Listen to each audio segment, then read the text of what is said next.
Hi, everybody. Welcome to Leading for Life Stories, Season 2. My name is Bob Judson, and I'm your host for this podcast, and I'm absolutely delighted to have you here joining me. Thanks very much, and I really, really hope you enjoy what follows. Welcome back, everybody. I thought this week, not least because of some stuff that's been going on for me personally, that I'd talk about family and friends, and particularly family, and the value of spending time, investing time and effort with family. Why? Because, obviously it's important. I think anyone that has any kind of reflection on their life would look at work and personal life, and the two are mixed up quite often, but the family and friends element is really, really important. And if you get that wrong, that's going to make life very, very hard for you. But also because we've just had some stuff going on that has just really reinforced it for me. And I'm going to keep this podcast relatively short because I think it's not something that needs a great long edition. But I've got relatively few family members left. My father died when I was 3. My mother died in 2007. I don't have any brothers and sisters. I've got some cousins, and I've got one uncle, my mother's brother, who's still alive. My mum's sister died some years ago, and he's 82. And he's a former army officer. He's a senior former army officer. He lives relatively close to us in Eastbourne, and I live in a bit further north in East Sussex. And we were on the way to Amsterdam a couple of weeks ago, almost 3 weeks ago, actually. And while we were on the Eurostar heading to Amsterdam just for a weekend away, we got the news that he'd collapsed at home. And he was relatively well looked after. The National Health Service was fantastic. They looked after him brilliantly, and his godson lives very nearby and was able to help and assist and get him into hospital. And then my cousin was able to turn around and go down as well and sort of be supportive. But I was very conscious we were away and we weren't able to do anything. But actually, when he was through A&E into the acute ward of the hospital and stayed there till the Monday, so 3 days. And we were on the way back on the Monday, and actually it was very obvious that we would need to take care of him properly. And so we've actually had him staying with us for the last 2.5 weeks, and he went home yesterday, back to his own apartment. And it really did bring home to me while he was here how vitally important it is to take care of the family you have, treasure them when they need your support, be in a position to actually provide that support, and how much it means to them as well. I think, the fact that this is my uncle lives on his own. He's obviously elderly now. He's got lots of friends and an awful lot of connections and people that contact him and so on. But actually, I think company was important, and I think good food was important. Rest was important as well. And all of those things, of course, we were able to provide for him. And that was really, really useful and lovely for us to be able to give something back to him, to a man who over the years has in many ways been a real father figure to me from when I was very young, because obviously, without my father being alive, there was definitely an absence in my life. And so he's a really significant player. And therefore, I felt very strongly that it was important we did what we did. And I'm very glad we did that. And I guess that kind of crystallized my thinking for why I would talk about it this week on the podcast, because I often talk when I do training sessions about family and friends being very, very important stakeholders in your life. And if you get that wrong, you can offset it to some extent by work, but often work is the enemy to family and friends relationships. For people, particularly in the busy stages of their lives, they focus very much on work. They don't focus enough on family and friends, sometimes to the detriment. I am absolutely certain that my first marriage failed because I was away too much. I spent far too much time totally focused on work, not enough on what I was doing in my marriage, and that was a disaster. So I think it's something that you need to pay proper attention to, and often it really doesn't get the attention it deserves. How can you do it? I think you can actually genuinely look at your life and go, how much time am I spending with my family, with my friends versus what I'm actually doing at work? And it might sound silly, but you may need to get to the stage of actually turning around and saying, right, I need to timetable some stuff here.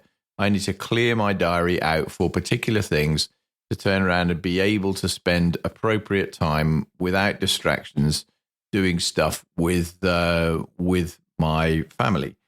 Because if you don't do that, then of course over time the relationship becomes more and more strained. And I know my wife now says, you don't do enough, we don't do enough together, and all those sort of things. So she's right, and I absolutely know she's right. So I'm very conscious of making more of an effort to do more in that space, because I think it is just a great counterbalance to your work, and it can actually, of course, if you've got those relationships right, really help you with work.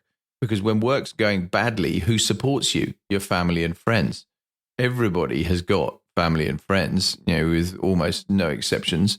And they are incredibly important. I know I've listened to other podcasts from other very busy people. Stephen Bartlett would be a good example, where he talks about this. Where when he was in some of his early Diary of a CEO podcasts, he talks a lot about not spending enough time focused on seeing the people that he really cared about. So this is a common problem from lots of people who are in this kind of space. And I think you do yourself a service by thinking about how you actually focus on it, how you get to a point where you are properly balancing your life so you have a decent chance of maintaining really strong family relationships and at the same time carrying on doing your work in a powerful, more effective way. I think the fact that more and more people now spend a lot of time working from home is some ways helpful for this, because it means you've got an opportunity to be on site, as it were, immediately. You haven't got travel. You're not away as much as perhaps you might have used to have been.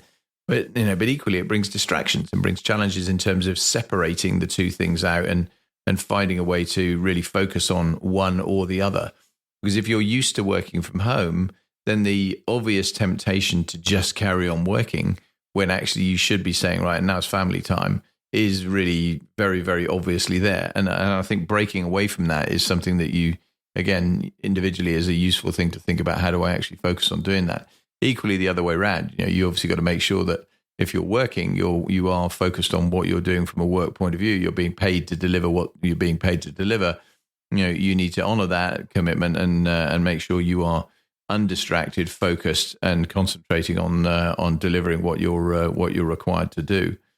But I remember, again, you go back in time when I was in the Air Force a long time ago and was based overseas, particularly. Then it was a drag to I was a young man and traveling back from Germany to come and see my mother and to go and see other members of the family. And that was, it was just kind of, oh no, we've got to do this because it's kind of duty. Which now when I look back on it, I mean, it really, really shouldn't have ever been that. I should have had much more proper emphasis on thinking, this is a vitally important relationship that I do need to absolutely focus on and be there. Now, to put that in context, when my mum was seriously ill, then, I absolutely did, drop pretty much everything and managed to focus on being there to really support her in her hour of real need. So I'm not saying that I neglected her at all, but I think it's just something that when I look back on it, could I have handled it differently? Should I have provided more focus? Yeah, I think I should. And therefore, I think there's a learning point there for anyone that's in this kind of space now. Think about how you are working that. How much time are you spending seeing parents or spending time with your other half if you're in a steady relationship? Spending time with your children if you've got children, making sure your children actually really do see enough of you and feel that you're there for them and at times when it really matters, not being too distracted by work too constantly. Because if work implodes, then that's when you really need the family to step up and support you, and not be cheering that work's imploded, because actually that now means you're going to spend more time with them. So I think it's just something that I think really should you should actively consider. And when I look back to what I said at the beginning about having my uncle to stay, I mean, that was just such a lovely time over the last couple of weeks. Yes, of course, I've done less work. I've been more distracted. I've been, been less focused on doing some of the things that I'd intended to get done over that period while he's been here. But just the opportunity to sit down and talk to him properly and, and spend some real quality time with him was immeasurably important. And equally, just learning about things that often you don't talk about very early on, about some of the things that have gone on your deeper family background. But some of the time, lots and lots of people say this to me as well. It's, you get to that stage and it's just too late. You don't really learn about some of the things that your relatives have done until it's either very late in life or ironically after they've gone. And the amount of times that I have gone to funerals where actually, whether they're friends, whether they're family relatives, where I suddenly go, wow, I didn't know that. And you're learning about things that you think, if only I'd known that when they were still alive, that would have been really good. So it's just really important. And I think the more I think about it, the more I focus on it from my own personal point of view, the more I thought it was worth having a discussion on the podcast to turn around and just raise it as something that I think everyone could do better, probably. I think there are very few people who could honestly look themselves in the mirror and say they are doing absolutely everything they possibly could to turn around and support their family all the time. And support their friend network. I mean, I've got lost count of the amount of friends that I've said, oh, well, hopefully let's get together next year when we exchange Christmas cards or whatever it happens to be. And the reality is, of course, and the year passes and you go, oh, didn't do it again. And, again, so many people are in that space. But I just think the more you can think about it, the more you can focus on how you might do that better, the richer and better your life is likely to be. So it's just a massively important feature of what goes on. As I said, I'm going to keep this one short. I don't want to have a long repetitive message about it. I think it's just an area that, because it was a particular focus for me right now, I thought it was a useful almost stream of consciousness for me. But hopefully will resonate with some of you. So stop listening to the podcast. Get out there and go and spend some time with your family and friends. And I really hope you've enjoyed this, and I'll speak again very soon. Take care. Bye-bye.